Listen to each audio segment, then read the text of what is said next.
Hey everybody, Marty Sleevey here alongside Sam Claiborne. Hey Marty. Hey Sam, this is part of our Let's Play of 125 of our favorite Nintendo games of all time. Yeah, it's Nintendo's 125th anniversary coming up, and we're playing 125 of our favorite Nintendo games. We are, and this is one of my favorites from the Nintendo DS from 2005, Kirby Canvas Curse. Is this your favorite Kirby game? This is up there with Superstar Saga and Kirby's Epic Yarn. I know you said you liked Epic Yarn's visuals, but you thought it was a baby game. That was totally what you said.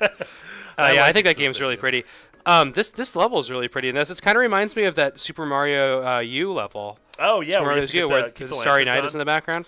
Yeah, so Van Gogh, as they call him in Doctor Who. That's the classic Doctor Who and Mario crossover. Yeah, but this was one of the earlier games for 3DS that really made smart use of the touchscreen. And what you're seeing right now is the bottom screen. And unlike traditional Kirby games in the past, which were sort of just 2D platformers built upon running and jumping and sucking and blowing, this game was all about using. All Kirby games are based on sucking. Let's just get that. Not this one. There's no sucking involved. Yeah, I actually I don't like Kirby games very much. I think this is Kirby's best game, and luckily there's a sequel coming out. There is a sequel, yeah, the Rainbow Curse coming for Wii U, which is using the stylus in the same way for a lot of this. So yeah, I mean, you control Kirby by sort of creating this road underneath him and in front of him. You can tap on Kirby in order to make him go forward. But it's really it's kind of core simplistic mechanics, but the level design is really smart. And honestly, no game since except for Rainbow Curse coming next year has felt like this, which was something really cool. It was unique in 2005, and it's still unique, almost 10 years later. Now, my favorite Kirby game, besides this, which I think is one of the best ones, but might not be your favorite, is a game called Kirby's Dream Course. Kirby's Dream Course, Super Nintendo. Yeah, Super Nintendo golf game, multiplayer. I just think it's super fun. And I like the Kirby games, apparently, that are spin-offs. Yeah, the Kirby games. The main games are a little bit always simplistic platformers, right? Sure. Yeah, there's always, like, for anyone who grew up playing, Mario games, Kirby was always, like, challenge-wise a step below them, mechanically a step below them. But these games are just genuinely interesting. Especially, man, is Kirby's Dream Course now, did you play the game where you turn into a ton of little Kirbys?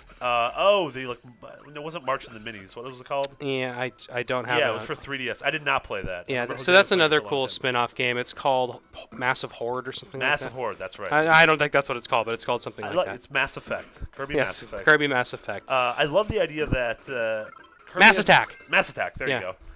Kirby wow, we got there, Marty. We got there. I know. What if we just spent like half an hour trying to think of Massive Attack? Yeah. Massive Attack or Mass Attack? Mass Attack. I think Massive Attack's a band. Yeah. I like the idea that the Kirby series isn't afraid to just do weird things every once in a while. Like Epic Yarn was like, well, we'll make a game without a fail state, and it'll be this really cute tactile world. Dream Course is a weird miniature golf game. Marty, did you see I just got that weird Kirby pill? Yeah, what's the Kirby pill? Well, the Kirby pills in Smash Brothers and the Kirby pills and other things, it always gives you life. I just never really understood what its real-life corollary is. I don't understand what that pill... I don't know. Aspirin or... Yeah, I got to look into that. Off the wiki that Kirby pill. There you go. We have it in IGN wiki. Wikipedia.com/Kirby pill. This is a spiky little level. Challenging. Okay, I'm worried. In the sequel to this, I played at E3. Yeah. Kirby can... you can turn off the fan. Yeah, it just blasted me into the top. Kirby can go in water, and it's really funny because instead of tapping him... You're always trying to keep him from floating up. Yeah. And in this you're always trying to keep him from floating down. Or falling down. Wow, I died. Death of Kirby. Or like, let's not play. That's actually a series we want to do with games that aren't very good. Really? Yeah. But then, do you just not ever play them? No, we have to play them. It's like Masters of Terras Kasi. Let's not play. The Star Wars fighting game. The Star Wars fighting game. The other cool thing about this game is that it had a lot of kind of weird bonus modes. It had how far can you get in sort of a straight course without touching the ground. Like almost like a balloon fight. Yeah, absolutely. Trying to stay in the air for as long as you can. The game, it had... I hate the word content. I feel like that... it's a boring word. That's a boring word. There's that Kirby... It's like a jug. It's more like a Kirby milk jug. It's a Kirby milk jug. There was so much stuff to do in this game. And again, this was my favorite of the early 2DS games, and honestly... 2DS. Or just There's a different meaning now, doesn't it? I know. How can we do that? Well, I was going to say, when I first played this, I had very little else to play on the DS, and this is a showcase for what the DS can do. Absolutely. It has a little bit of stuff where you use the microphone, and then a lot of the... Oh man. Really smart use of touchscreen. Yeah. The top screen displayed a game it information couldn't be on you anything else. Yeah. And sort of the shame is over the lifespan of the regular DS, we didn't see. This was one of the best uses I feel of the touchscreens. Oh yeah, being completely integrated, because then games like New Super Mario Brothers didn't really use the touchscreen all that much. Yeah, I mean Phantom Hourglass used the touchscreen in Spirit Tracks, and I like how it's used in that game. But you can see how you could play that game with a D-pad, no problem. Yeah, exactly. But this, you just couldn't play it with a D-pad. This is dash jump. Oh yeah, dash jump. I forget how to do this. You wanna? You draw a little line right at the end, I think. Yeah, to create a little ramp. The old dash jump. 217 inches, maybe? On the top screen right now, if we could show it to you, there's actually a little, like, old-timey movie screen with a black and white Kirby. And Kirby's just really playing out. It's really silly. Yeah. A talkie, if you will. A talkie, if you will. And another thing, as you can see, these two levels were back-to-back, but they couldn't be more different looking, which I love. This almost looks like a crazy, like, Wario Land barbiturate-fueled fever dream. Yeah, it does kind of look Wario Land-esque, huh? So what you were saying you like Canvas or Epic Yarn is your favorite Kirby game de facto? I think so. Because I was gonna say not a lot of Kirby games made it on any of our lists when we've ever done like lists of games that we like on Nintendo. Yeah, I feel like. But there's a lot of people love Kirby, so I'm always trying to find the game that's going to prove to me that like Kirby's always been worth it. I mean, I think most people would go to Superstar Saga on the Super Nintendo. That's the one that's sort of like Kirby All Stars. It does a lot. It has a lot of smart things from Kirby 1, but also has really mini games, interesting levels. Yeah, mini games. Boss fights. One of the best uses of powers in the game. Definitely Kirby Air Ride.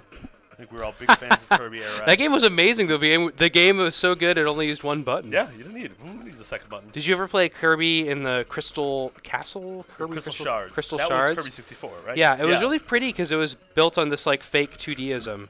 Yeah, it was almost like where things rotated around you in 3D, but you were on a 2D plane. Like Klonoa almost, or Mischief Maker. It was like Klonoa. An apt comparison. Look at that. Kirby's the Klonoa of the Nintendo universe. Oh, now he's just getting blasted by... I think you're going to be able to make it up. Ooh. Oh, you made it all the way up. You don't need that elevator. Yeah, I didn't need the elevator, but I also got beat up a lot. You're also almost dead. Yeah.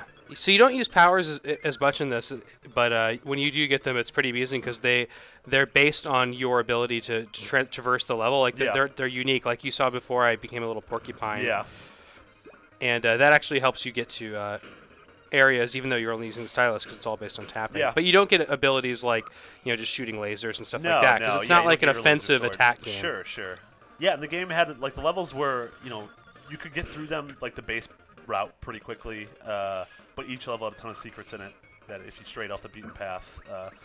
Definitely one of those games that I'm excited to Wii U versions coming out. It'd be cool if they released some sort of an update, or at least. I mean, you can't download it. And it's funny on Wii U. It's just a giant DS game. Oh, it is absolutely. Yeah, I mean, you're playing it. We'll see if it takes advantage of any other special Wii U attributes. I mean, but it makes sense on the gamepad, so I think that's sort of the reason. It's funny when I was playing it on the Wii U. It's like, oh, what is the upper screen for? Yeah. And the Nintendo people that were kind of showing it off were just like, well, if you get really good, you can draw. Oh man, I couldn't draw in that area. Force field where you can't use it. If you get really good, you can draw on the lower screen still, but watch the upper screen because it's prettier. And I was like, wow, that's amazing. Oh, and also that game is claymation graphics. Oh, it's so cool looking, right? Yeah. Yeah. I like that too, where like Epic Yarn looked like very tangible in a fabrics kind of way. Yep. And then the upcoming Rainbow Curse looks like a. Yeah. This game is not a graphical powerhouse. It is not, and especially capturing DS games. This is back at the height of the Nintendo argument that graphics don't matter, though. Yeah. That was a time. Oh yeah. But now HD really matters to Nintendo, and I think graphics always mattered to me personally. You were a graphics guy? Well, I understood when games worked really well without graphics, and I love indie games that not necessarily have great graphics, but I always was a little disappointed that Metroid Prime 3 and the like were not in HD. Sure. I mean, I was always a...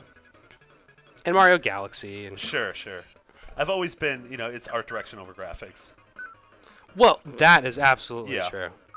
I think we got a little puzzle here. We did it. Not sure what we did, but we did it. Yeah. But I still think once you get to HD, everything is pretty even. Like, the jump between PS3 and PS4, isn't that great, right? Sure, but the jump between Wii and Wii U is pretty extreme, man. All right, so that was our look at Kirby Canvas Curse from 2005, Nintendo DS. One of our 125 favorite Nintendo games. Yeah. We're going to be doing a lot of these Let's Plays. You know, make sure you watch all of them. We're going to have all the Mario games, all the Zelda games, some wacky games. Not all the Zelda games. Not all the Zelda games. Oh, sorry. Excuse me. Yeah, excuse me, princess. Not making a list. Okay. Yeah, so for everything else, Nintendo, its 125th anniversary. Most importantly, this cute little pink ball named Kirby. You're already in the right place. I'm just going to suicide. IGN.com.